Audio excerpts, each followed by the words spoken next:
Welcome to The Big Perspective, where we talk to some of the smartest minds in the Indian markets and pick their brains about the biggest trends shaping our financial landscape. I'm your host, Bhavya Dua. Today, we are talking about something that's really at the core of India's economic story: the birth of new companies and the death of the old ones. In other words, creative destruction, as the famous economist Joseph Schumpeter put it, and creative construction. Since the Indian economy opened up to the world in 1991, the Indian economy has come a long way. Today, the Indian stock market is the fourth largest in the world by market capitalization.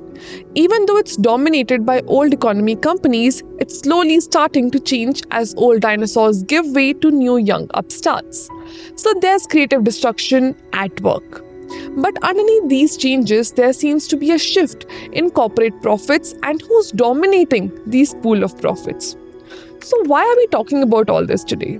Well, as things stand, India is the fastest growing major economy in the world. Everybody seems to be bullish on the Indian growth story. So is the optimism about corporate India and the Indian economy justified? What's causing all this optimism? And are Indian companies set to dominate the world?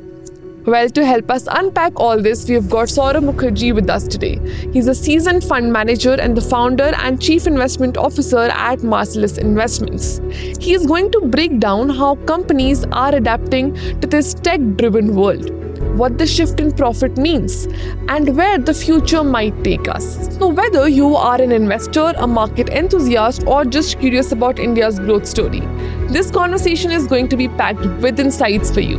Listen in as Saurabh Mukherjee gives us his big perspective on what's happening with the India Inc.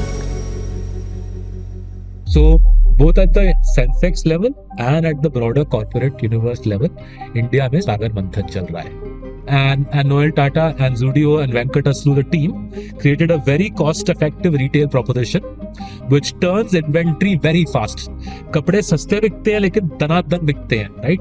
अगर आप उनको छोड़ दे, the US market is significantly cheaper than the Indian market today. You got two powerful engines, the world's two largest free market democracies firing danadan for you. And irony is, सस्ता खरीदते करते सस्ता को महंगा कर दिया है. But majority of your investment should be in large cap. Fundamentally, banking is not about sexy technology. So दुनिया में एक ही गेम रह गया है, which is अपना सारा पैसा लो और All right, Saurabh, thank you so much for being there on The Big Perspective today. With you, we are going to be discussing about the big picture view of the Indian economy, of the markets and the India Inc., of how the past looked like, how the present looks like, and what should we look forward to in the future, right? So before we start with diving into much about the economy and markets, I want to ask you about the Indian Inc. because recently I read this blog of yours around creative destruction in India Inc., which was super interesting to me. And you mentioned that nearly 80% of the companies listed in India in the 1990s have disappeared, which is huge. So could you tell me what's really happening there? Sure. So firstly, thank you, Bhavya. Thank you for inviting me to the Big Perspective. Very kind of you to invite me. I'll give you my perspectives. वो big है या नहीं, वो आपको decide करना पड़ेगा. So let's address your question. दो अलग-अलग प्रकार का. There's two different types of creative destruction playing out. The first is at the index level. So if you look at the Sensex as it stood when Prime Minister Narasimha Rao expedited the economic reforms in July 1991. If you look at the Sensex as it stood then and compare it with the Sensex as it stands today in 2024, out of the 30 companies in the Sensex, I think barely five have survived. Right, so 1991 Sensex में से barely 5 have survived. I think State Bank of India, Tata Steel, Tata Power, Reliance Industries, and perhaps Hindalco would be those 5, right? बाकी 25 company, 25 out of 30, so 80% odd, are no longer in the Sensex. So companies like Premier Automobiles Limited, the people who used to make Fiat cars, Hindustan Automobiles Limited, the people who used to make Ambassador cars, Century Textiles, all of these companies are no longer in the Sensex. I think in some cases they probably no longer exist, right? And on the other hand, HDFC Bank, ICICI Bank, TCS, Infosys, these are very much a part of the Sensex. So the economy has changed, in between 1991 and 2024, the economy has changed vastly, and therefore the Sensex has churned by 80%. So ये पहला प्रकार का churn है.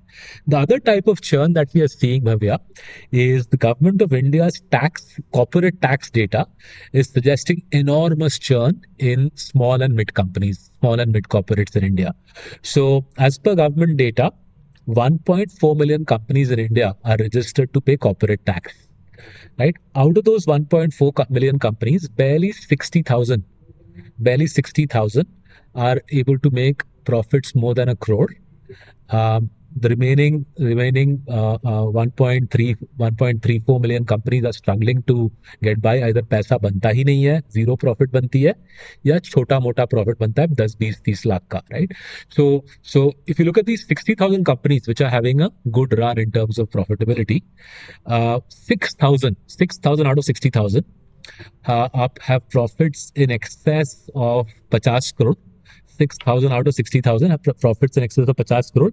And even more interestingly, in the post-COVID era, these 6,000 companies are growing profits at 25%. Right? So 1.4 million में से 6,000 companies का पूरा lottery लग गया है. 1.4 million में से 6,000 companies का profit, मोटा profit बन रहा है, 50 करोड़ या उससे ज्यादा बन रहा है, and growth भी 25% के रफ्तार से दिख रही है. So both at the Sensex level and at the broader corporate universe level, India में सागर मंथन चल रहा है. So Saurabh, we talked about the churn in the companies in the previous question, but you also pointed out that over 50% of the top 100 companies in India today weren't around 30 years ago. How do you think the Indian companies are really adapting to all these tech-driven changes happening in the world? So I think two things are happening, right? One is tech-driven changes are I think the norm in India. They've been a norm for the last 30 years. So for example, if you look at HDFC Bank owes much of its success to adapting very early on to changes in technology. So for example, in the late 90s, there was nothing called salary account. So late 90s में क्या होता था? महीने के अंत में the employer would give the employee a check, salary. Employee would go to the bank and deposit the check. So 3-4 दिन बाद पैसे मिलते थे. Right? HDFC Bank realized that this is antiquated, and they created this whole system of a salary account so that on 30th of the month, Bhavya Dua gets paid her salary. Employer directly remits money into Bhavya's banking account, right? And similarly, HDFC Bank went to the Bombay Stock Exchange and said, why do you guys have this Purana system where the seller of shares gets paid money 10 दिन बाद? नया system बनाते हैं. Get all the Bombay Stock Exchange members. HDFC Bank told BSE, get all the Bombay Stock Exchange members to become HDFC Bank current account holders. So जिस दिन shares आपने बेचे, 3 दिन के अंदर आपको पैसे आ जाएंगे, because all the buyers and sellers will be HDFC account holders. So for HDFC Bank, it's simply a debit and a credit on its own banking ledger, right? So the ability to use technology and the ability to use technology creatively, constructively has been a central feature of successful corporates for the last 30 years. इसमें कोई नई बात नहीं है. जो नई चीज आई है last 10 years में is, say, for example, GST. GST has changed the rules of the game. GST ने pan India market बना दिया है. Pre-GST, each state was a chota sa economy unto itself. By creating a pan-India economy, GST has changed the rules of the game. The canvas is much bigger. आपको बड़े scale पे, बड़े field पे, बड़े छक्के मारना है. Right? And similarly, the India stack has made it much easier for small, well-run businesses to use this little thing to pay customers and get paid themselves. So technology has been the norm in India. Creative use of technology, constructive use of technology has characterized successful firms like HDFC Bank, and companies who haven't kept up with technology, वो धीरे-धीरे picture से बाहर हो गए हैं. So we're talking about creative construction here, and we talked about creative destruction earlier in our discussion. So if you're talking about that creative destruction, again, you mentioned about how there are only 6,000 companies out of 1.4 million which have substantial amount of profits, right? So you've also talked about the polarization of these corporate profits in India, and that is starting to get narrowed, with the top 20 companies share of profits declining from 70% to around 55%, if I'm not wrong, in the last last few years. So, what's really driving this shift, and how significant is this change for the broader markets? Adi. So I think this is a very, very powerful shift. Till COVID, the 20 largest companies का profit share non-stop बढ़ा. So almost from 1991 through to 2020, the 20 largest companies का profit share kept rising. At the height of COVID, the 20 largest companies pretty much accounted for the entire nation's profits, right? And in the post-COVID world, Bhavya, we've seen that smaller, better-run companies have been resurgent. Smaller, better run companies have had a better run post-COVID. And as a result, as you're rightly pointing out, the top 20 companies' profit share has slipped from something like 80-90% at the height of COVID down to 50 odd percent, right? And smaller companies in the BSE 500, sometimes companies outside the BSE 500.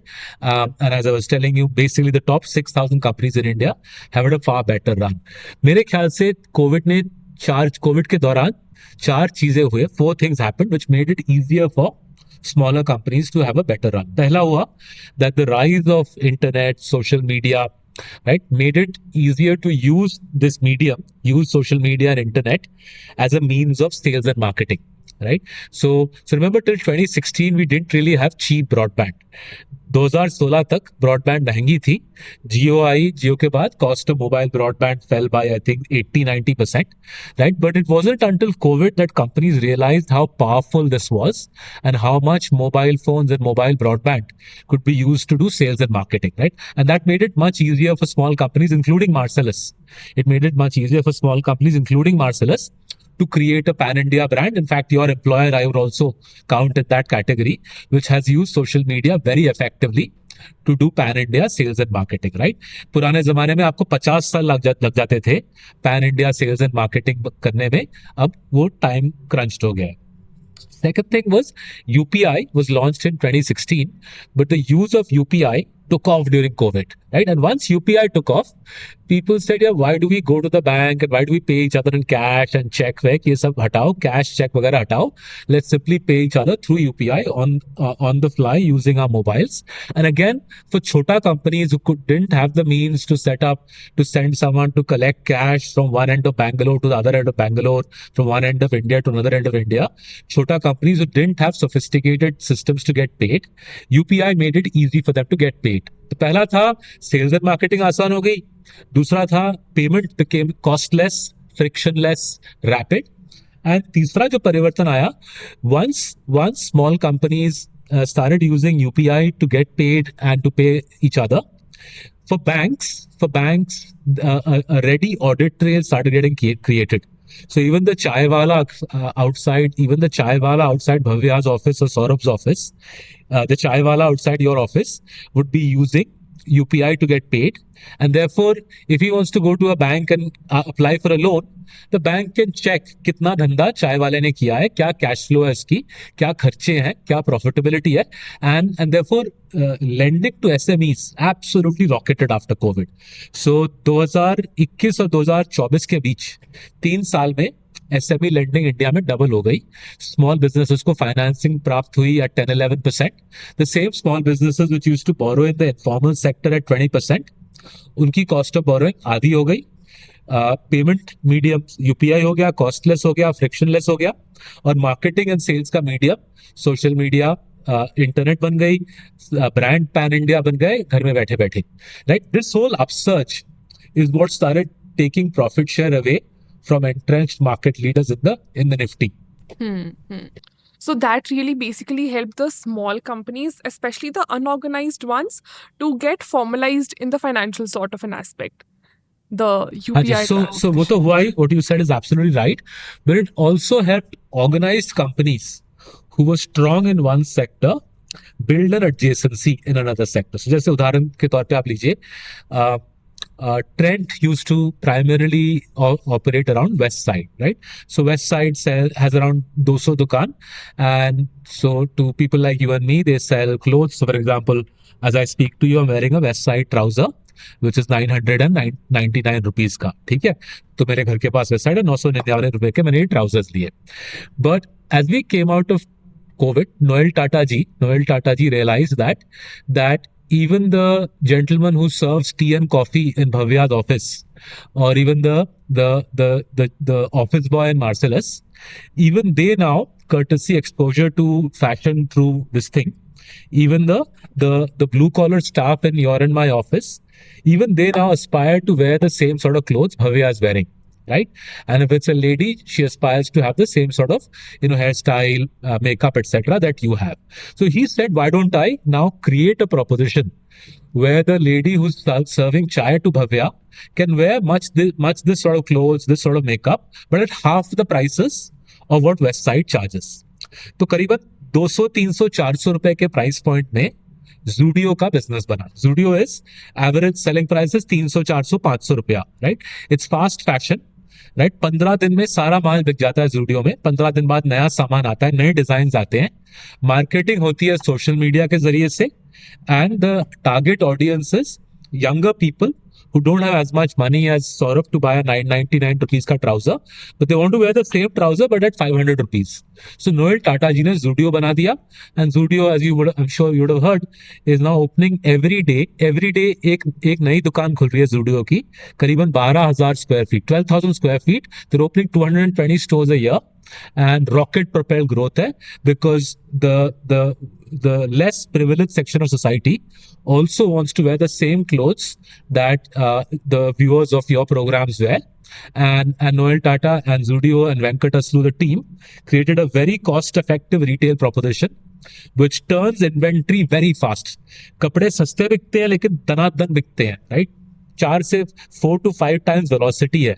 Zudio में 4 से 5 गुना faster कपड़े बिकते हैं, and उसके जरिए से even though per item the profit margins are lower, because they sell far more items than other retailers, volume पे गाड़ी आगे चलती है, and the profitability they're showing is without precedent in Indian retail. तो smart business people in the last 4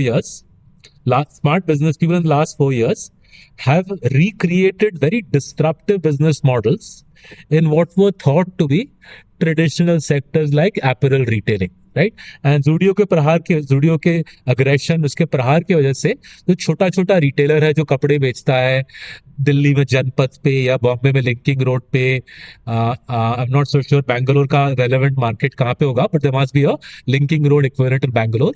ये सब लोग, इन सब का धंधा कम पड़ रहा है, and Zudio is pulling away the market share of the smaller players. Correct. So while we're talking about the business transformation that has happened in India while citing this example, you've also pointed out that the market capital of India's top 100 companies has doubled from 1.2 trillion in 2015 to I think $2.5 trillion in 2022. So again, we talked about the business transformation. What does this number also say about the business transformation in India? And are we witnessing a permanent shift towards maybe tech and service oriented companies? Or do you think traditional sectors also still have a role to play in the future? Right. No, so there's 3 different things that we are discussing together, right? First is we're discussing that the creative destruction wala point, as you're saying, the weaker companies are getting killed, and strong, efficient, well-run businesses, whether they be large or small, are coming through. So पहला मुद्दा है कि economy is getting more efficient. जो कमजोर हैं वो दब जा रहे हैं, जो efficient हैं वो ऊपर आ रहे हैं और बड़ा गेम खेल रहे हैं, right? तो इससे overall economy की efficiency, overall economy is getting more efficient by the passing year. Second piece we're discussing is the demand base. The base of demand is getting broad-based. Rather than a privileged section of society, rather than just Zerodha clients and Marcellus clients being able to consume apparel or being able to consume mobile telephony or OTT programs, the demand base is being democratized as smart companies are launching products at more affordable price points for people with income levels lower than ours, right? So ये दूसरा खेल है, demand का पूरा base ही broaden हो रहा है, right? And the third aspect is sectors which used to be a small part of the Indian economy 10-20 years ago. Right? For example, अगर आप 30 years ago देखो, IT services was almost non-existent as a sector in the Sensex. Today, TCS, Infosys, LTI, Mindtree, etc. These are big IT companies. So sectors which were hitherto tiny parts of the index are becoming a far bigger part of the index, and vice versa. 30 years ago, textile companies were a big part of the index. आज के date में, I don't think there's any textile company which is part of the Nifty, right? So third is the economy shifting from being a low tech, low equilibrium manufacturing economy to a higher tech economy with presence from both technology companies, IT services companies, financial services, pharmaceutical companies, right? So we are moving from, and we have over 30 years, we moved from a country which was a low tech manufacturing economy to a country which is largely now driving market cap on the back of dimag, innovation, and knowledge. Right. So when we talk about this, I'll just draw a quick comparison here. There's this loud debate in the US over the big tech companies dominating S&P 500 in terms of the weight and profitability as well. So there's some bit of polarization in Indian indices also. Is this Pareto distribution, so to speak, the norm for markets? So it's very interesting. So we have a team ironically partly based out of Bangalore, partly based out of GIFT City, which invests into America. So it takes our clients' money from India, and via GIFT City, we invest in the American market, right? And in a way, what's happened in America post-COVID is the opposite of what's happened in India post-COVID, right? So in India, as you pointed out 5 minutes ago, in India, post-COVID, the bigger companies' share of profitability has decreased. The bigger companies' share of market cap has decreased, right? Smaller companies have powered through, and as I'm sure you would have heard, smaller company valuations are through the roof in India, right? US में उल्टा हुआ है. US में Covid के बाद magnificent 7 का valuation पूरा फट के आसमान से निकल गया है, right? Nvidia being the stock of the moment, right?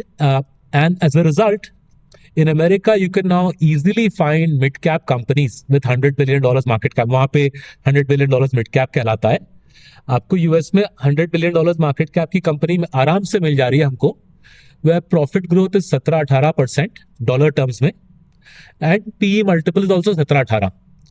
So the paradox of it is that US, barring, if you exclude the Magnificent Seven, if you exclude Amazon, Microsoft, Nvidia, Google, etc., अगर आप उनको छोड़ दे, the US market is significantly cheaper than the Indian market today, right? You're getting companies with 20, 30, 40 years of compounding track record, with strong compounding, 17, 18, 19% dollar compounding, with very affordable valuations. Why? Because everybody's America is going and buying Nvidia, right? So हमारी जो सोच है आज के date पे कि discerning investor को 2 प्रकार की चीजें करनी चाहिए. एक तो इंडिया में क्वालिटी लार्ज कैप खरीदे, बिकॉज और किसी को खरीदना नहीं है इंडिया में क्वालिटी लार्ज कैप. सबको इंडिया में आइदर PSU लेनी है या स्मिड कैप लेना है, राइट? सो इंडिया में PSU and smid cap has been pumped into the sky. Quality large caps such as HDFC Bank are available at attractive valuations. America में Magnificent Seven से दूर भागे and look for American mid caps at 20 billion, 30 billion, 50 billion, 100 billion, $150 billion market cap, which are available at insanely attractive valuations. And if you do both of these things, compounding तो प्राप्त होती है अगर हम ये दोनों चीजें करें. There's another फायदा. और एक फायदा क्या है, यूएस और इंडिया का जो कोरिलेशन है दोनों मार्केट्स का, यूएस और इंडिया का कोरिलेशन बहुत कम है, 0.2 है, right? This is the lowest pairwise correlation amongst the world's big stock markets. तो लो कोरिलेशन का क्या फायदा होता है? Low correlation means that if one country does badly, the other country doesn't have to necessarily follow suit, right? So if America suffers, India can hold up. India suffers, America can hold up. So as we have written in our blogs, we call it double engine compounding. अगर आपकी portfolio आधा United states और आधा India है, इसको double engine compounding बोलते हैं. आपकी कंपाउंडिंग में कोई कमजोरी नहीं होगी. Your compounding will be just as good, but your portfolio will be far more robust. Your portfolio will be far more robust because you've got 2 powerful engines, the world's 2 largest free market democracies. You've got 2 powerful engines, the world's 2 largest free market democracies firing dhan for you. So cricketing terms में you'll have Rohit Sharma batting for you and Virat Kohli batting for you. अगर दोनों run बनाए, I don't think anybody will complain. But on a bad day for Rohit, Virat will come through. On a bad day for Virat, Rohit will come through. Correct. So you also mentioned about what people in India want to buy. It's either PSUs or mid cap. So given all this, when we're looking at what India wants to buy and how the buying spree in the market is going, some people, including SEBI officials, have pointed out that Indian markets seem to be having a mismatch between demand for new securities and the new supply. They say that there's too much demand because of the rise of mutual funds and PMS, but the number of new companies listing is not enough. What's your view here? So like roughly 2 companies are IPOing every week. So I don't think the issue is the number of IPOs. IPOs ki तादाद, IPOs का number is ठीक ठाक. I think the issue is the quality of many of these IPOs is somewhat flaky. And I don't have a ready answer. इसका solution क्या है? What can be done to improve the supply of companies coming through? I don't have a ready answer. Where I have grounds for hope and belief is, as I said, you can see in the government of India's corporate tax data, you can very clearly see it there. There's roughly 6,000 companies with profits between 50 crore to 500 crore. ये 6,000 company है, 50 से 500 करोड़ के बीच में इनकी profitability है, strong growth rates है, and many of them will end up becoming listed in the next 2 to 3 years. I'm sure every smart private equity professional in India is running after these 6,000 companies. So PE आज निवेश करेगी, अगले 3 से 7 साल में, over the next 3 to 7 years, many of these high quality छोटे companies will go public. And जब वो होगा तब हम वेट करेंगे, तब हम निवेश करेंगे. So nobody is forcing anybody who's watching this program to go and invest in crappy IPOs, right? DRHPs are freely available. The regulator has put in a lot of effort over the last 10 years to make DRHPs informative. अब लोगों के अपने दिमाग पे, अपने बलबूते पे dependent होता है, आप DRHP पढ़ के निवेश करते हो या WhatsApp पे बकवास पढ़ के निवेश करते हो. So भगवान ने दिमाग दिया है, सभी ने आपको राइट्स दिए हैं, इन्फॉर्मेशन दिलाई है.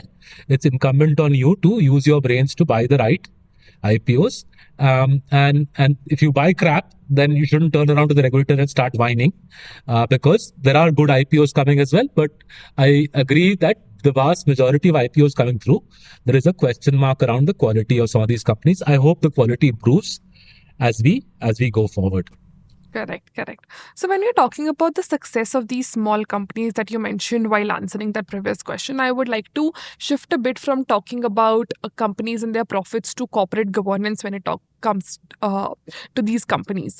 You've consistently also emphasized the importance of corporate governance in driving long-term success for companies, right? So one famous fund manager said that the corporate governance is cyclical. Everybody talks about it in bull markets and skeletons come out of the closet in a bear market. So what's your view of how corporate governance has evolved in the Indian markets? So I think 3 चीजें हुई है.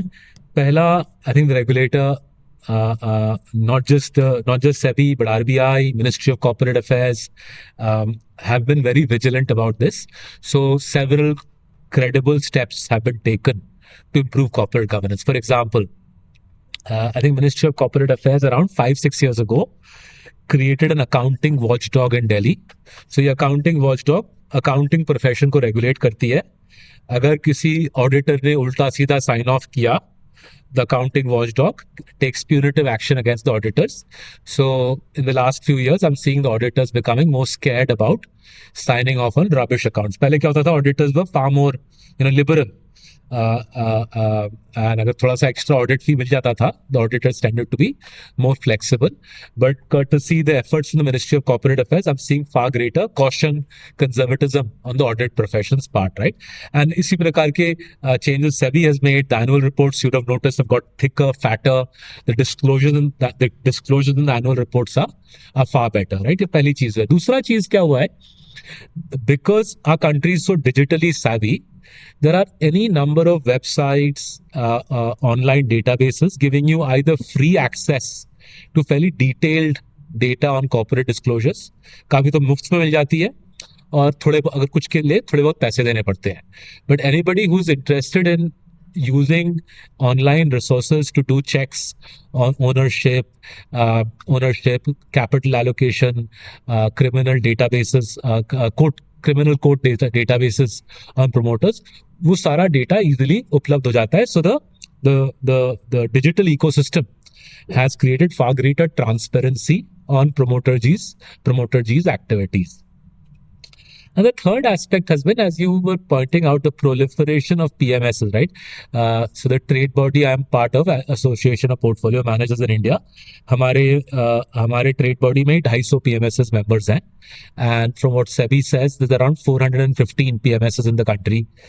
ये number आधे से भी कम था 7-8 साल पहले. Right?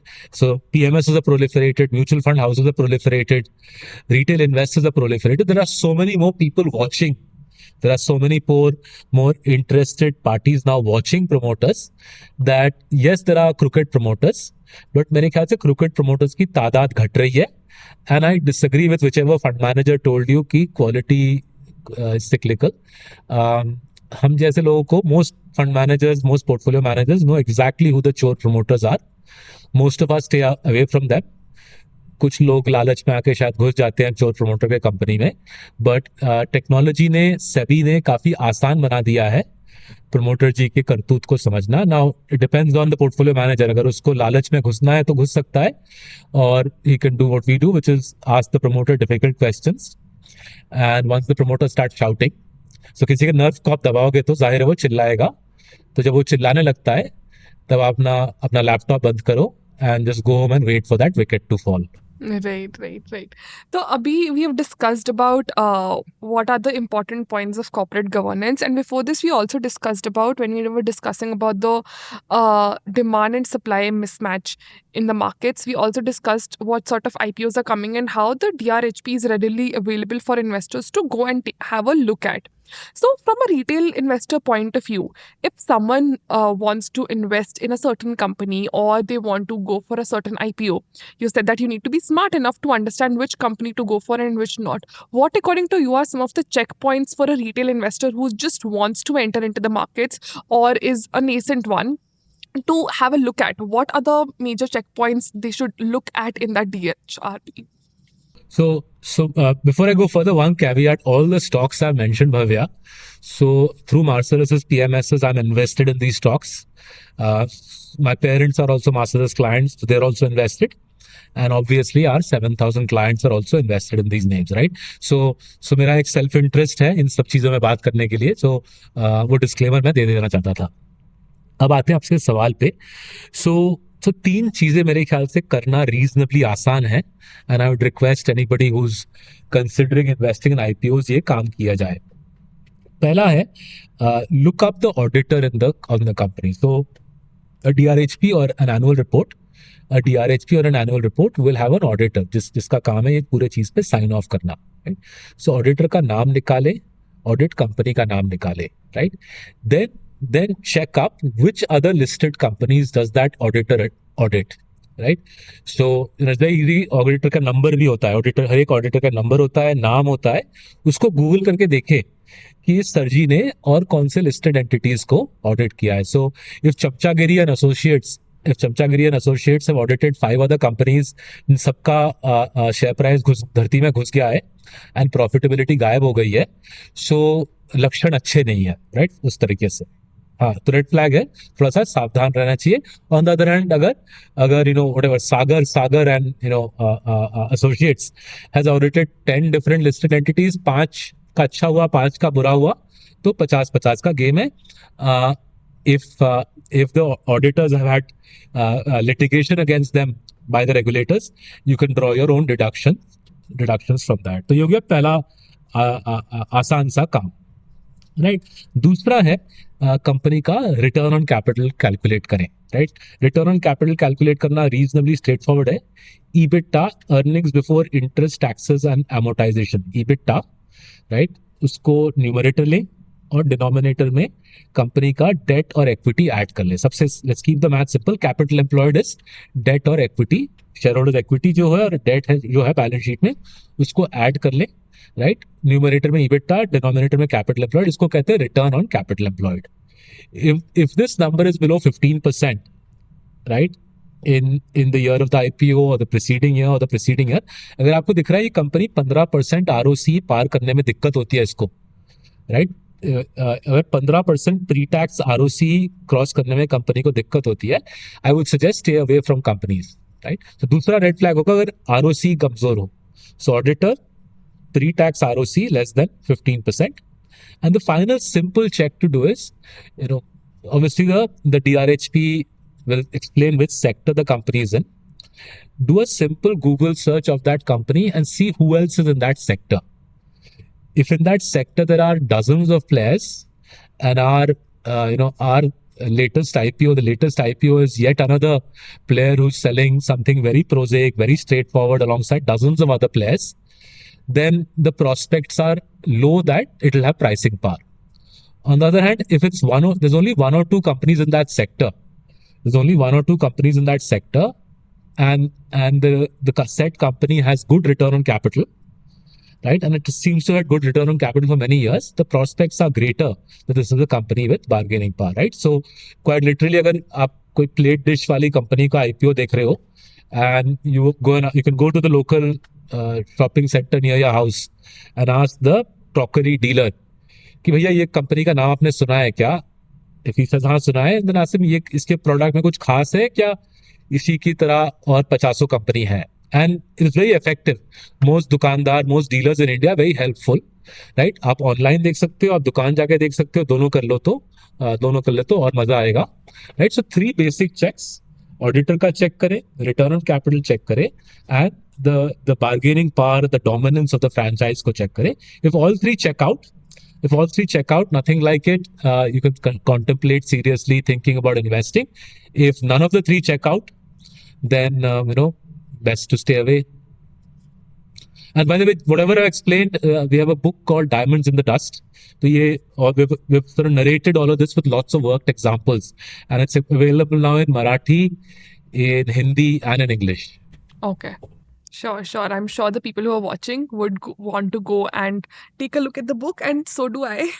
But since we came to this topic right now, where we were discussing about what all criterias really check the health of a company which is looking at going for listing, I would want to touch upon your investment philosophy and strategy here before again going back to the technicals. So you've studied some of the most successful companies in India, and many of which have consistently outperformed the market. What do you think sets them apart? Any common traits that help them stay on the top in such a competitive environment? So I think just starting with the simplest one, hard work and determination, right? This is a big country. It's a tough country to succeed in over long periods of time, right? I've only lived here for 16 years and I've lost half my hair, right? It is bloody hard to compete in India. बहुत मेहनत करनी पड़ती है. And we run a small business at Marcellus. Imagine running a business the size of HDFC Bank or Asian Paints or Trent, right? So you typically see that successful companies have driven hardworking promoters, CEOs, CFOs, and the consistency of determination, drive manifests itself. So with listed entities, one of the most interesting and simplest things to do is read the last 10 years of annual reports, and you're able to pick up reasonably clearly the level of drive, intensity, determination of a company to win year after year after year, right?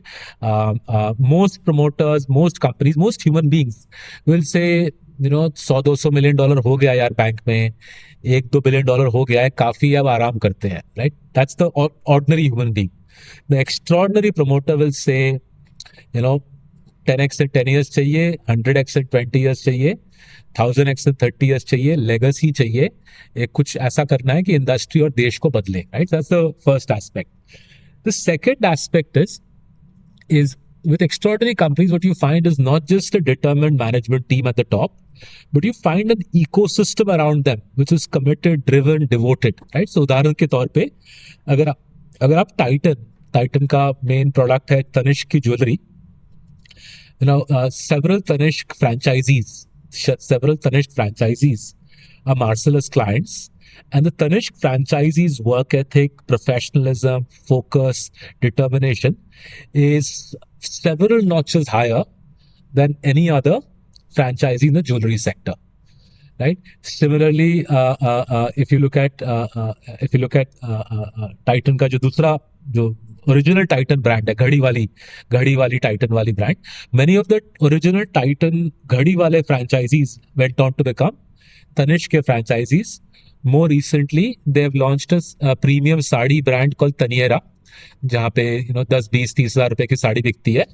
And many of the Tanishq franchisees have become Taniera franchisees. तो आपको दिख रहा है कि 2-3 generation एक ही family का Titan के अलग अलग फ्रेंचाइजेस उठा रहा है और मेहनत करके फोकस कर रहा है. So high class companies are not just characterised by determined promoter और सीईओ और CFO, but an ecosystem of committed employees, distributors, dealers, franchisees, suppliers. और एक भक्ति जैसी होती है, कल्ट जैसा होता है कि बस यहीं पे बेस्ट है और कहीं हमको पूजा करनी नहीं है, यही हमारा भगवान है. And the final aspect of that is the translation of that to pricing power. Right? So just to stay with the Titan wala example, I've lived here for now 16 years. As I'm sure you will know, and the ladies watching this program will know, Tanishq's making charges are at least 30% higher than any other jeweler, right? कभी-कभी तो मेरे को लगता है 50% higher है, but मानो 30 है. That obviously translates into a very high return on capital, high profits, high return on capital, and Tanishq reinvests that, and Tanishq की गाड़ी चलती रहती है. Now the astonishing thing is, I haven't met a single woman in 16 years who has said, यार ये बहुत महंगी चीज है सौरभ, मेरे को Tanishq चाहिए ही नहीं, मैं लोकल ज्वेलर से लूंगी, right? होता नहीं है, right? And I find it remarkable on something like jewelry, where you presume इतने competitors है, इतना सारा भीड़ भाड़ है, इतने सारे local jewelers हैं. With each passing year, affluent professional women are saying, I'm willing to pay that premium for quality, for trust. And as I get richer as a professional woman, I want to go and buy the best that money can buy, and I'm going to become a Tanishq customer. That when you get that, you know that सारे आपके ducks are lining up. Committed promoter, committed management team. Titan में Tata Sons is the promoter. Management team is CK Venkat and colleagues in Bangalore. Ecosystem of franchisees, ecosystem of karigars. Most of their jewelry is not made in-house. It's made by third-party karigars. Ecosystem of committed karigars making the jewelry, committed franchisees, and then devotees in the form of affluent Indian women who are saying, हम महंगा खरीदेंगे लेकिन Tanishq खरीदेंगे. Yeah. We actually recently, even just yesterday, that video has been published on our platform where we talked about the transition in the gold jewelry sector in India, and that started with Tanishq. So we mentioned how they, with their carat meter, also brought in the qualitative checks and the ethics sort of a thing into the market, and how they have been able to continue with the loyal customer base even over these years, even after so many competitors have entered in. And I would personally even vouch for it, because over the weekend my mom just went and bought jewelry from Tanishq. So that paying extra, but whoever else watching this buy, and we'll get richer as shareholders. On a related note, CK Venkat, the CEO, CK Venkataraman, the CEO, he's published a book called The Tanishq Story. छोटी सी book है, Tanishq Story, 2 महीने पहले बाहर आई है, बहुत interesting है. It'll illustrate these 3 points that I made very evocatively, and we did a webinar. You can find it on our website. But this is how I think investment should be done in India: ethical, honest, driven people delivering a superior product with intelligence, with care, with devotion, and compounding shareholders' wealth 1000x in 20 years. Right. So again, talking about ethics here, I would like to touch upon a different part of ethics here and go back to corporate governance that we touched upon a while earlier. You've also emphasized the importance of corporate governance, especially when you consider the companies with strong governance that have delivered almost 2x the returns compared to those with weaker practices. So how do you think the Indian companies are evolving in this space? Matlab, like, basically, what are investors actually looking at or looking for that matter? I think इसमें 2 पहलू हैं. There's a structural and there's a cyclical. ठीक है, structural is, as we were discussing, the regulator is exercised about governance, transparency. The government in New Delhi is exercised on this issue. तो structural जो रुझान है, structural जो trend है, is greater scrutiny, greater transparency, greater disclosures, etc. It's अच्छा है, good है, ठीक है. Now इसमें cyclical क्या होता है? इंडिया का stock market roughly moves in 6-year cycles. Right, पहले 3-4 साल में everybody worships at the altar of quality. फिर जैसे इन द फोर्थ ईयर जैसे क्वालिटी महंगी हो गई है, सिर्फ मार्सलस और सौरभ को क्वालिटी खरीदनी है, हमको तो अब सस्ता लेना है. And then in the fourth year people start gravitating away from quality and they go towards sasta, right? And then this carries on for through the fourth year, fifth year, sixth year tak everybody says bhaad mein jaye quality, who cares about quality, quality sucks, let's just buy the cheapest stock that we can buy, even if the promoter is a rubbish guy with low integrity, right? And then somewhere in the end of the sixth year, seventh year, you get an almighty governance scandal. कोई चोरी वोरी करके भागता है, right? And then some major corporate governance scandal happens, and a lot of newspaper op-eds are written, a lot of people do public press beating कि ये कैसा हुआ हमारे साथ, right? हम कैसे ऐसे पिट गए. And then everybody then comes back to quality. So this is my 16th year of living in this great country, and I'm watching the same movie ka part 3. So part 1 I watched from 2008 to roughly 2014. Part 2 I watched from 2014 to roughly 2019. Right? And part 3 started in 2020. तो अभी हम 4 साल में हैं. तो अभी वही सिलसिला चल रहा है where people are saying quality is for losers. If you don't mind my saying so, people are saying real men buy sasta, buy value, right? And then suddenly जब वो अकाउंटिंग और गवर्नेंस का स्कैंडल आता है, थोड़ी manhood में थोड़ी कमजोरी आ जाती है, and then people fly back to the same quality which was sucking, which was completely unfashionable till 48 hours ago. तो ये होता है, and whoever is watching this, you can take your own stance on it. You might say, somebody watching this might say, I will not invest in महंगा, मेरे को quality at a reasonable price चाहिए. Somebody else watching this might say, you can't put a price on integrity. Somebody else might watching it say, you can't put a price on integrity, therefore stick to honest, high quality companies and stay with them through the cycle, knowing that those saal, out of a 6-year cycle, those saal, you might have subpar results. We are more or less in that second category. We realize that quality is not going to work every year. There are some years like 2022 when we got absolutely hammered, right? We got absolutely hammered in 2022 because of our quality obsession. But then there are some years like 2020 where quality gave us an enormous outperformance. And this year has been pretty reasonable, especially since the election. Since the election, we've been able to outperform the market quite comfortably without doing anything dramatic, because people are realizing as we move away from 4th June into NDA 3, people are realizing that there's only so much you can buy if you ignore quality, both quality in terms of governance and in terms of financial fundamentals.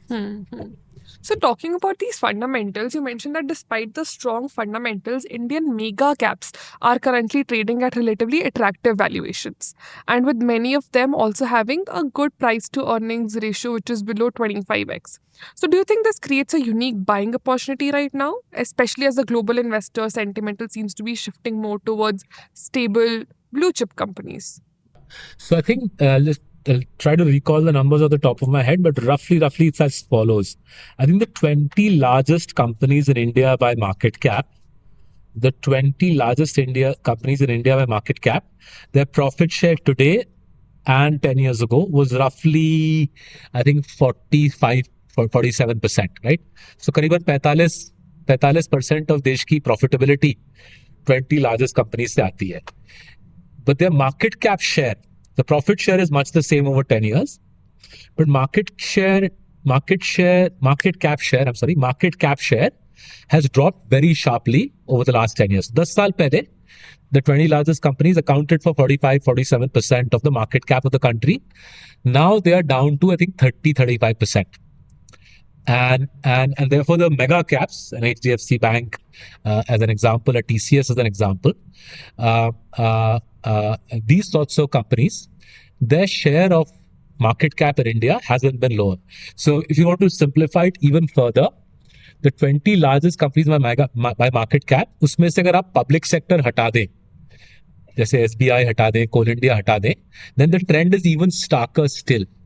That you have companies like HDFC Bank trading at 12 times earnings, even though earnings growth is 15-16%, right? Earnings growth is stable, decent. It's not the 20% of the years gone by, but 15-16% in a country where the economy is slowing down is a pretty terrific achievement. And it's trading at 12p. So 20 largest companies, उसमें से PSUs हटा दे. The share of profitability is broadly intact over a 10-year cycle. The share of market cap has significantly dropped. And that's because, as I'm sure everybody watching this realizes, this mania in India, complete frenzy to buy mid caps and PSUs, which in turn is a classical top of the cycle की का संकेत कि सबको जोश आ गया है.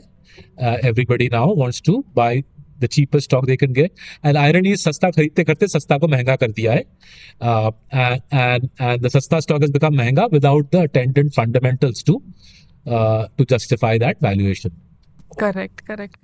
So you also mentioned that during 2008 global financial crisis and then the 2020 COVID-19 pandemic, these Indian mega caps showed remarkable resilience, with many of them seeing minimal declines in their stock prices, right?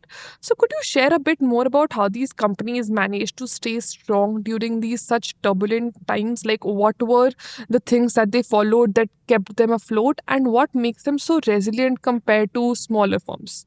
So दो अलग चीजें हैं भव्या, दो अलग चीजें. One is resilience and fundamentals, मतलब revenues, profits, cash flows में, which for reasonably obvious reasons, an HDFC Bank or a TCS, whether Lehman Brothers happens or doesn't happen, Credit Suisse happens or doesn't happen, Trump आए या कमला Harris आए, HDFC bank या TCS के revenues और profitability में कुछ भयंकर असर पड़ता नहीं है. These are super tanker strong companies, massively profitable businesses, strong balance sheet, strong corporate governance. इसलिए global events, global shocks, war, bankruptcies elsewhere in the world don't impact them so much, right? And वो COVID के दौरान भी दिखा, right? COVID के दौरान भी दिखा. One of the reasons we had blockbuster years in 2020 and 2021 was in the COVID dislocations, our firms held up, investee firms' profitability held up better than most, right? But the other dimension is share price downside. When the world is excited,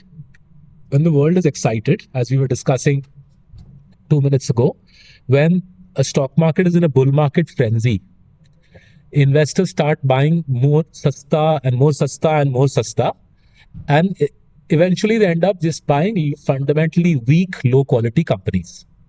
So when the hurricane comes, when the earthquake comes, the low quality company drops dead. The low quality company drops dead in 48 hours. So from doing value investing, you realize you're investing in a company which is worth zero. So that's partly what happened in 2008.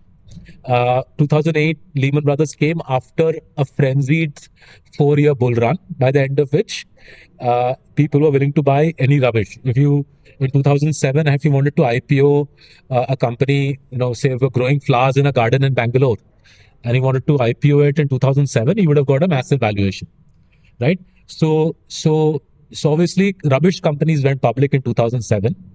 As I'm sure everybody watching this remembers, I think Reliance Power went public in January 8, right? And unless somebody tells me otherwise, I don't think Reliance Power ended up generating any power. But shareholders lost their shirt on that IPO, right? So वो फिर से होगा. That's the nature of free markets. People will get excited, they will buy crap, and then just at the worst possible juncture for those excited investors, the market will collapse and many of these fellows will lose their shirts. So continuing talking about these mega caps, the profit share of these mega caps is declining. So how do you see their role evolving in a less polarized market? Do you think they need to change their strategies to maintain their dominance, or do you think they're well positioned to continue leading the market? So remember, profit share has declined relative to where it was at the peak of COVID. So peak of COVID was, I think, you couldn't possibly get more than that, right? सारा का सारा देश का profit COVID के चोटी पे, at the height of COVID, the mega caps took the entire country's profitability, right? So obviously from there was only one way, which is to come down, right? And even today, roughly half of India's profits are going to these companies. Now, if we get a stock market dislocation, it is highly likely that the mega cap share of profitability will go up, because stock market dislocation results in smaller companies finding it hard to raise money, right? As soon as smaller companies find it hard to raise money, market share shifts to the larger caps. If on the other hand, the stock market bull run continues unabated for 3 years, 4 years, then mega caps market share will fall, because more and more newer and newer companies will raise PE, VC, they'll IPO, and market share will drift away from the established giants, say in our consistent compounders portfolio, वहां से drift away करेगा towards smaller and smaller and smaller companies, and that we'll have, you and I probably will do webinars like this discussing हर साल कैसे घट रही है. So the profit share aspect, which has come down, mega caps' profit share has declined substantially since the height of COVID. जितनी ज़्यादा ये bull run चलेगी, उतनी ज़्यादा mega caps profit share will reduce. Got it. So we have talked about how people are more excited about mid caps and PSUs, and when there's a bull run, people get less excited about these mega caps. The excitement about these mid caps and small caps is quite clear, but in our discussion we have talked about how the consistency of returns comes through investing in these mega caps. But someone who is trying to actually balance their portfolio, how would you recommend them to balance it between these mega caps versus the faster growing smaller companies? So in 2018, my colleagues and I wrote a book called Coffee Can Investing, right? We wrote a book called Coffee Can Investing. It's available in English, Hindi, Gujarati, and Marathi, right? So इसमें and pirated versions and God knows how many languages are available, right? So Coffee Can Investing में हमने क्या समझाया कि if you want to play the game for the long run, rather than getting overexcited at the top of the bull market and saying सारे की सारी जमीन जायदाद small cap में डाल देते हैं, right? So rather than getting overexcited at the top of the bull run and saying सब कुछ घर बार बेच के small cap में लगा देते हैं, if you want to play this for the long run, then build a portfolio which is 50% large caps in India, 30% small caps in India, 10 to 15% overseas equities, venture capital, and depending on your cash requirements, 5 to 10% in liquid funds and FDs, right? Now, if your cash requirements are high, and the simplest way to assess cash requirement is look at your annual income, or look at your annual spending, and I would say conservatively multiply that by 2, and whoever is watching, I would recommend that have 2x your annual spending. Have 2x your annual spending in the form of cash. Cash matlab FDs, liquid funds, right? So that's your rainy day fund. That's your piggy bank in case market fat jaye, right? So if your annual spending is 30 lakhs, then at least 60 lakhs should be your FD and liquid fund का corpus. And उसके बाद जो भी आपका बचता कुछता है, मानिए आपके पास 2 करोड़ है, तो 60 लाख आपका निकल गया फाइनेंशियल पिगी बैंक बनाने में, फाइनेंशियल रिजर्व बनाने में. So 1.4 crores is left for you, and spread that in that ratio I gave, predominantly in large cap, right? If you want to do it in a actively managed mutual fund, you could do that. You want to choose a PMS, you can do that. If you want to do a tracker fund, वो आप कर लीजिए. That's a separate discussion. But majority of your investment should be in large cap. A substantial minority should be small caps, and then you should have a reasonable exposure to overseas markets. If you don't want to do that, then there are venture capital and PE funds available that you can also consider. And real estate is something you live in. घर होता है रहने के लिए. Real estate doesn't make sense as an investment in the Indian context. Got it. So we've discussed about the Indian Inc. and the markets and how to look at them quite in detail. But I also want to go a bit deeper about a few sectors here, starting with IT. because that's been a big part of our indices and also our GDP. But with the hope and hype of AI, the current global economic challenges, and the hope and particularly in the US and Europe, what's your read of this sector, and how does this play out for traditional consulting giants versus some more specialized players currently? So, so two aspects, I think two separate aspects of IT. One is easier to understand than the other. The first aspect, which I think is becoming pretty clear, is AI will allow Indian IT services to get their work done with fewer workers. तो वो तो काफी साफ दिख रहा है with the layoffs that are continuing in the IT services sector, right? And in Bangalore, you are at the epicenter of that industry. So ये काफी क्लियर हो गया है कि टेस्टिंग वगैरह AI करेगी. इंसान की जरूरत for coding, for testing is increasingly reduced, right? I'm not saying nahi hai, but increasingly reduced, right? Similarly, in outsourcing, the call center activity, I think, will get heavily, headcount requirement in call center will come down heavily, courtesy AI. So from that perspective, AI looks like it'll allow Indian services to make more money with less people, which is great for their profit margins. And we are therefore invested in Indian IT services to that extent, right? Okay. Now, the bit which is not yet clear to us is, will the Fortune 500 companies in the West hire Indian IT services less? Because वो लोग शायद बोले कि AI हमारी सारी coding कर देगा. That we don't need you, TCS or Infosys. Will the Fortune 500 end up saying that TCS, Infosys, we don't need you because AI itself will do our cloud management, our systems development, and so on. We don't yet have an answer. We in Marcellus, we don't yet have an answer. इस पे और मेहनत कर रहे हैं इस मुद्दे पे, and इस पे और मेहनत कर रहे हैं. And until such time as we get clarity, we have exposure in this space. So there's a company called Cogent, which is a mid-cap IT company.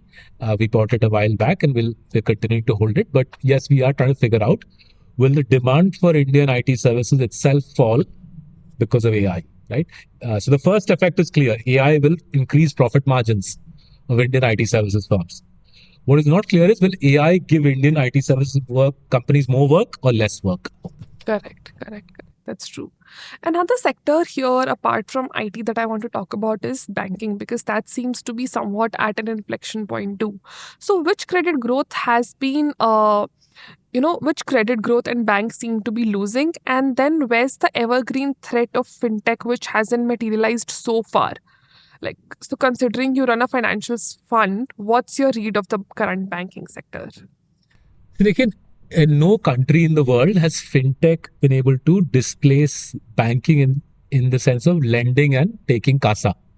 So अभी तक दुनिया में वो बैंक बनी नहीं है जिसने पैसे उठाए हैं पब्लिक से basis AI or a robot, and neither have we seen a bank being born which is able to collect loans from the public without having feet on the ground, right? For good reason, right? I don't think that nationality is yet born, which says, हाँ मैंने कर्जा उठाया है, अब तो बनता ही है कि मैं सारे पैसे वापस कर दूं. So across the world, banks have realized that if you want to collect money, you need to have boots on the ground, right? And तो पैसे वापस नहीं आते हैं. जहां पे फिनटेक का प्रहार जबरदस्त रहा है is in the asset management, broking and wealth management space. So broking में आप लोग हो, Robinhood है. Broking is a very fintechable industry, right? Broking is a very fintechable industry.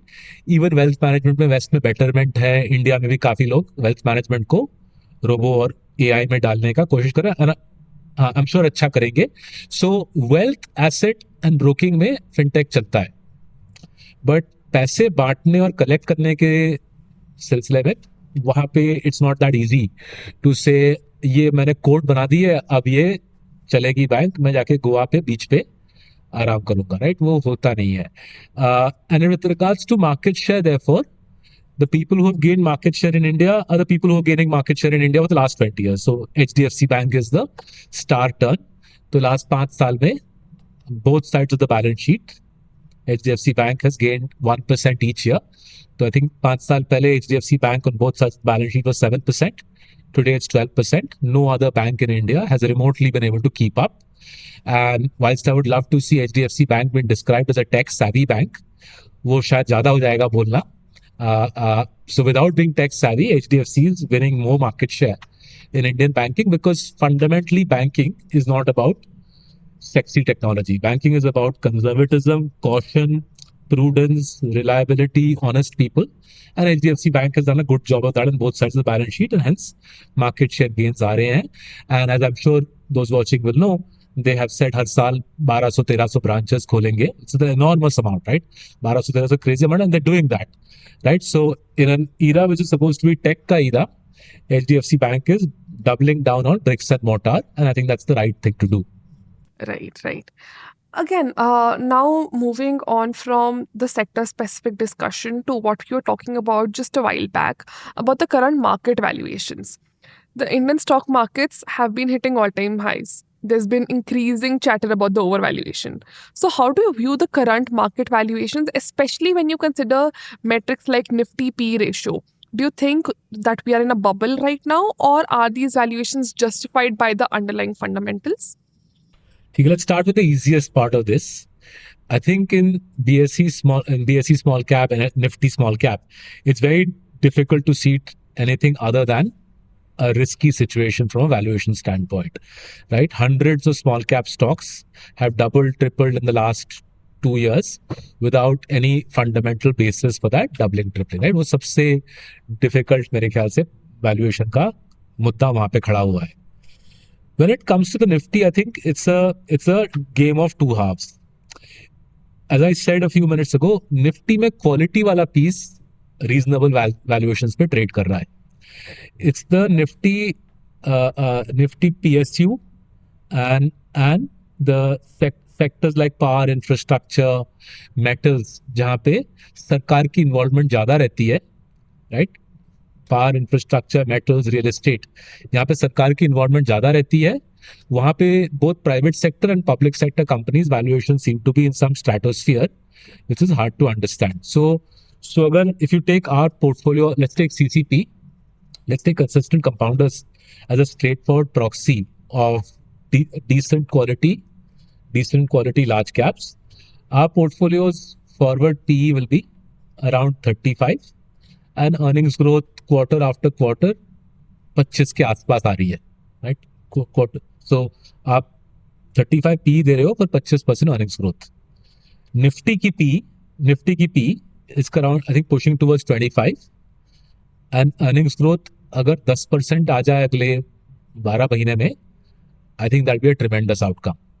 So Nifty के अंदर I think polarized situation है. Low quality stocks are trading at very high valuations relative to their weak fundamentals.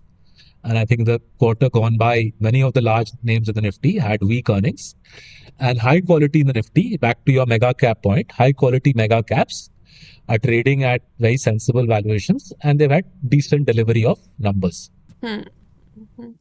Got it. So even the global economic turmoil, particularly the inflationary pressures and the rising interest rates that we are seeing, how do you see these factors really impacting the Indian markets? Do you think is India relatively in a stronger So place in a वो मुद्दा चला गया है Bhavya. So अभी तो interest rates गिरने वाले हैं. हाँ, अभी तो that's what people are looking So forward to.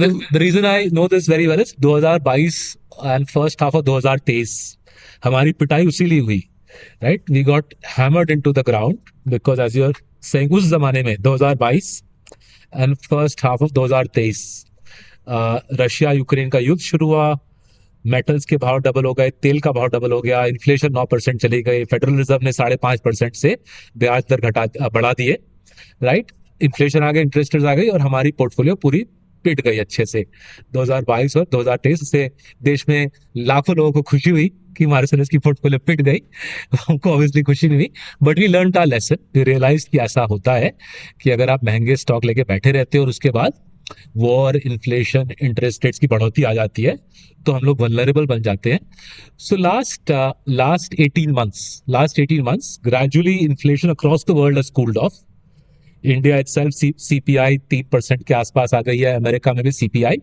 And it's very interesting, across the world inflation has cooled off for much the same sort of reasons. Ukraine war का झटका पीछे रह गया, वो रेड सी में जो पंगे हो रहे थे वो झटके पीछे रह गए, कोविड का जो एक्सेस डिमांड था वो पीछे रह गया, फिर चाइना की इकोनॉमी अच्छे से फट गई, उन्होंने जबरदस्त ओवर प्रोडक्शन कर दिया हर चीज का, तो उससे भी सब चीजों का भाव नीचे जा रहा है। तो अच्छा है, माहौल अच्छा है, इन्फ्लेशन नीचे आ गई है। But central banks are and still cautious, right, about decreasing the नहीं, सो interest rates? Bank of England और आई थिंक ईसीबी और बीओए ने घटाना शुरू कर दिया है। Correct, correct, correct. और फेडरल रिजर्व का जो जुलाई के मिनट्स है, वो पढ़ के तो लग रहा है फेडरल रिजर्व ने जुलाई में ही घटाने की इच्छा थी, लेकिन एक आध किसी ने बोला कि थोड़ा सावधान रहते हैं, तो सितंबर के महीने में फेड भी घटाना शुरू करेगा। नाउ ये इंपॉर्टेंट मुद्दा है हमारे लिए, बिकॉज एज आई सेड हमारी पिटाई हुई 2022 और फर्स्ट हाफ 2023 बिकॉज हवा दूसरी तरफ चली। अब मेरे ख्याल से, and you know time will tell, but मेरे ख्याल से हवा हमारे पक्ष में है, इन्फ्लेशन और इंटरेस्ट रेट्स की हवा हमारे पक्ष में है। And it is not coincidental कि जब हवा हमारे पक्ष में मुड़ने वाली है तभी मेगा कैप्स की वैल्यूएशन दबी हुई है, राइट? तो ये बाहर से लगता है कि कनेक्टेड चीजें हैं, बट जब आप अंदर बैठ के देखते हो आपको दिखता है ये चीजों में एक पैटर्न होता है। सो अगर इंटरेस्ट रेट्स अब घटने लगे, इन्फ्लेशन का माहौल म्यूटेड रहा, I think the world will gradually come back to quality. We'll need a trigger, we'll need a catalyst. एक चिंगारी चाहिए जिससे बम फटे लो क्वालिटी का, एक चिंगारी चाहिए। और चिंगारी कहाँ से आएगी बोलना मुश्किल है, बट मेरे ख्याल से चिंगारी आएगी। बारूद की फैक्ट्री तो दिख रही है, बारूद की फैक्ट्री में चिंगारी कौन डालेगा वो पता नहीं। Right, right. But okay, what do you think? Like currently, if we look at the valuations of the Indian markets, there have been some concerns. But there's also been a lot of foreign investment flowing in India recently, even as global markets face uncertainty. Why do you think that is happening? Why do investors have so much confidence in Indian markets? And do we see also any risks associated with this influx of capital? तो देखिए कुछ choice तो है नहीं, right? China was the big draw, China was the star turn in emerging markets, तो वो तो फट फुट के खत्म हो गया चाइना की स्टोरी। सो चाइना का 10-year कैगार आई थिंक 4% है डॉलर में, हमारा 10-year कैगार, इंडिया का 10-year कैगार 10% है डॉलर में। चाइना में फॉरेन इन्वेस्टर्स का निवेश है $3.5 ट्रिलियन, इंडिया में फॉरेन इन्वेस्टर्स का निवेश है $0.7 ट्रिलियन। तो उन्होंने वहां पे 5 गुना पैसा लगा के रखा है और पैसे उनके बने नहीं है। And just like us, the foreign investors also get paid on performance. So अब कहाँ जाएंगे परफॉर्मेंस के लिए? रशिया में तो आई डोंट थिंक कोई जा सकता है, फ्लाइट वाइट भी नहीं है from what I am hearing, Europe से और अमेरिका से रशिया जाने का। लैटिन अमेरिका छोटी सी है, ब्राजील ही है बस, बट वो भी कुछ खास कमोडिटी का आगे स्टोरी है नहीं। Africa too small to take meaningful money. So दुनिया में एक ही गेम रह गया है, विच इज अपना सारा पैसा लो और मुंबई की तरफ भागो। तो रैपिड रफ्तार में देख रहे हैं, as you rightly said, last 2 महीने देख रहे हैं, ये चलेगी, ये लंबी चलेगी। वेस्ट का इंडिया में पैसा आना, hopefully you know, linking it back to your previous question, if there is a correction in the Indian market, if we can do a controlled kind of correction where people shift away from crap to quality, if we can shift the Indian market away from crap to quality without blowing up the market, we'll be able to attract the foreign investor in for many years to come, because they have colossal amounts to invest. Just imagine, right? China mein foreign investors have invested $3.5 trillion. Even if they were to move 20% of that, their investment in India will double. So even if they move even if they shift 20% from China to India over 5 years, foreign investors will end up supporting the market for the next 5 years. So that is why there has been confidence. But any risk associated with this influx of capital? It's a small amount of capital so far. I mean, so far तो tiny, right? Typical FII flows in India for the last 10 years. Last 10 years में साल में FII $20-25 billion ही डालता है, which in the context of a $4 trillion market is nothing. So आज की date में domestic retail investors are investing $50 billion in the Indian market. So at the moment विदेशियों का निवेश tiny है। जब बढ़ेगा $50 बिलियन होगा तब बात करेंगे कि इसका रिस्क क्या है। अभी तो शुरू हुई है। Yeah, a bit far from there. हाँ जी, हाँ जी। But agar, like, we are talking about the India's growth story right now, especially as compared to China, and it has been really fascinating to watch, especially when you consider India's GDP that has grown nearly 10 times since 1991. What do you think are the key factors that will drive India's growth in the next decade too? And any sectors that you're keeping a close eye on? हाँ जी, सो हमारी अगली किताब जो आ रही है अक्टूबर के महीने में, बिहोल्ड द लिवियाथन, उसमें हमने 5 मुद्दों पे फोकस किया है। पहला है women. So our research suggest that women are now earning more money in India than men. सारे अच्छे जॉब्स वुमेन को ही जा रहे हैं, right? So the rise of Indian women, right? आधी आबादी, नेचुरली आधी आबादी, but historically low participation in the labour market. So Indian women's labor force participation is rocketing through, right? They are creating more smaller companies. Indian women are driving self-employment का पूरा क्रांति, increasingly even in manufacturing. पूरी की पूरी factory are women staff. In fact, Bangalore में, होसूर में iPhone factories are 90% women. Pune में auto factories are 100% women, right? पूरा का पूरा फैक्ट्री. तो ये बहुत बड़ा थीम है, right? Half the population wasn't being deployed properly for economic gain. अब वो पूरा वो स्विच ऑन होगा गियर. वो पूरा पॉपुलेशन को एक्टिवेट किया जा रहा है.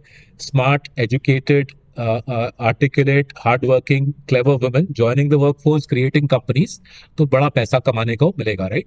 And obviously companies that help women spend their money. Titan का उदाहरण is a simple one, but there are many other such companies will be great companies to back. दूसरा है जो एजुकेटेड एलीट है हमारे कंट्री में, they are no longer IIT, IIM, विदेश में पढ़ाई लिखाई किए हुए, BBC इंग्लिश बोलने वाले लोग. वो जमाना चला गया, राइट? दिल्ली या बॉम्बे के किसी क्लब में लॉन में बैठ के जिन एंड टॉनिक पियेंगे, अंग्रेजी में बड़ी बड़ी बातें करेंगे, वो जमाना खत्म हो गया है. And what you are seeing in the boardroom data, that for the first time in independent India, the majority of boardroom directors are just regular graduates, right? Mumbai, Delhi, Ghaziabad, Faridabad, जहाँ के भी regular graduates now run the country. So इनकी जो सोच है, इनकी जो spending habits है, इनकी जो corporate strategies are very different from पुराने जमाने के IIT, IIM, Oxbridge वाली elite.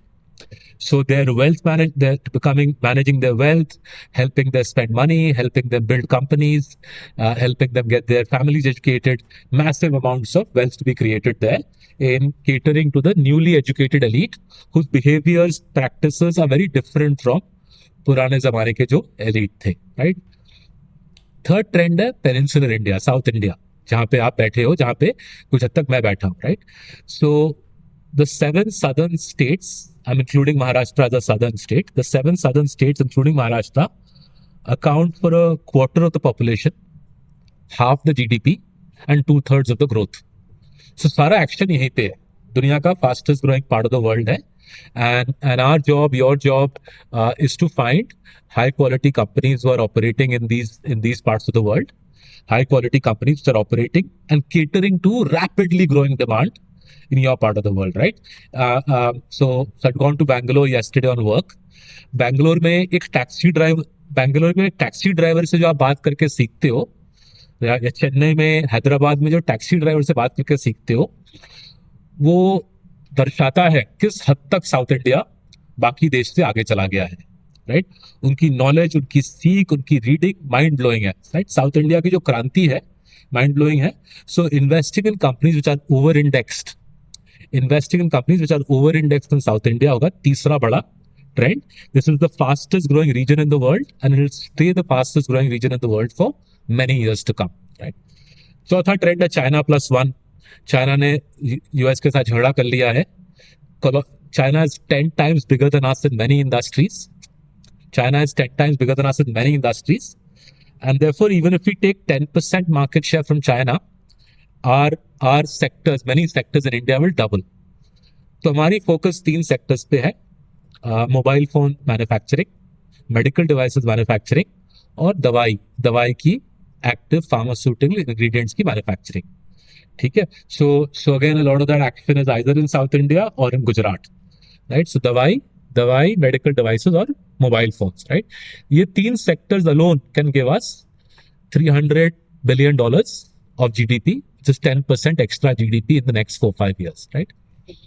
एंड पांचवा थीम है outsourcing, right? Outsourcing of HR, payroll, strategy, sales, marketing, सारा का सारा वेस्ट का जो ऑफिस के जॉब है, all the office jobs in the west I think will come to India, क्योंकि वेस्ट में कोई आबादी नहीं है ये काम करने के लिए।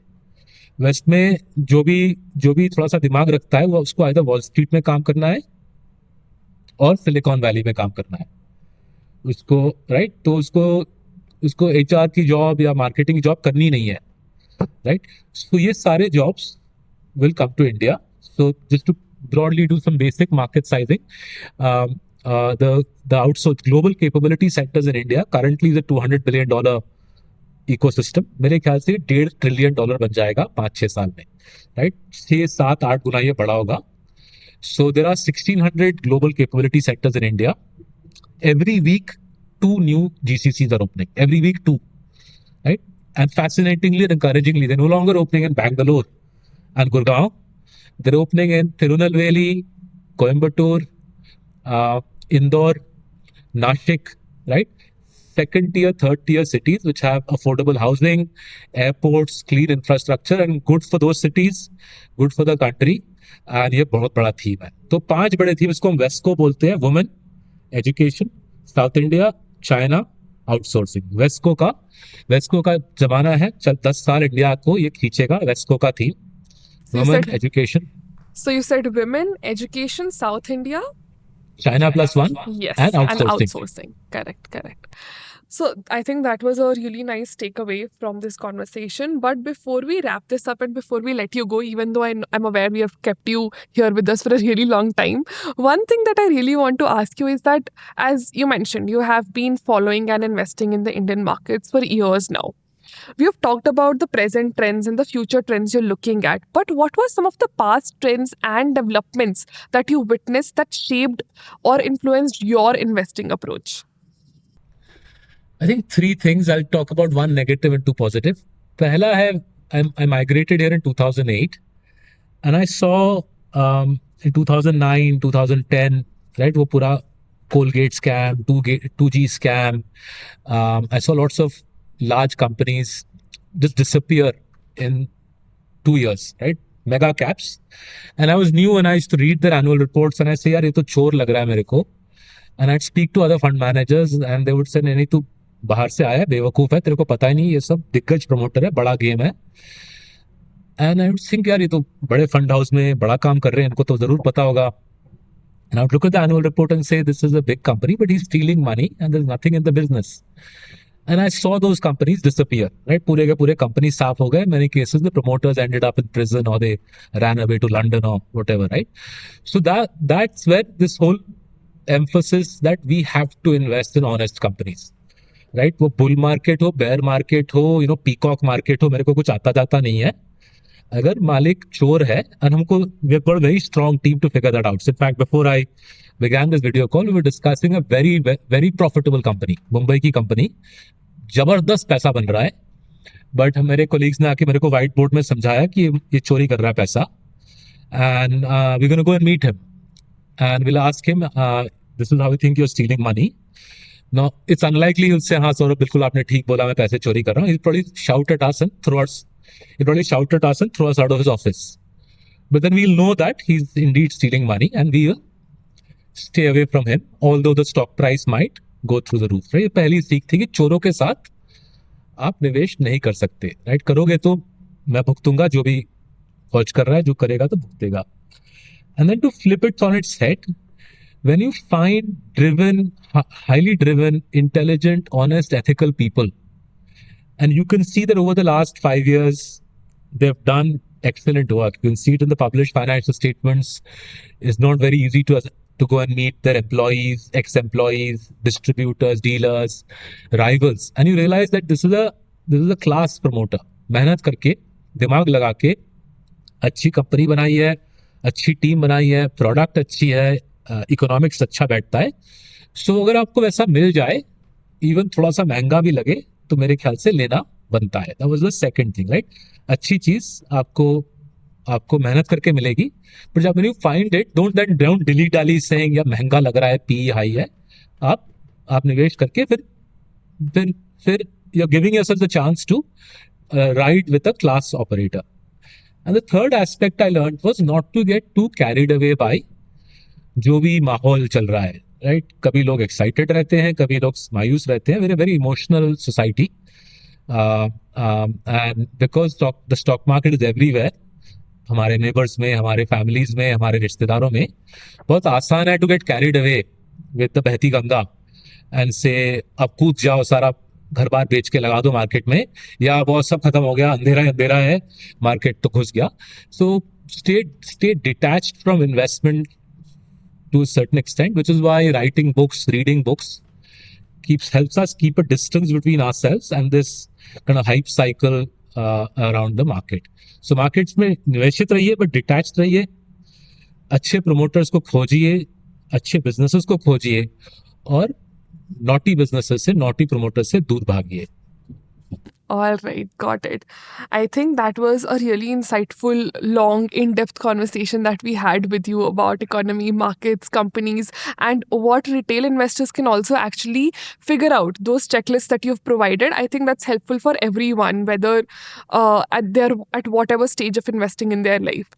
So again, thank you so much, Saurabh, for taking out the time and talking about all these things in depth with us. And thank you so much for being on Markets by Zerodha. My pleasure, Bhavya. Thank you for inviting me. Thank you. And well, that is all for this episode.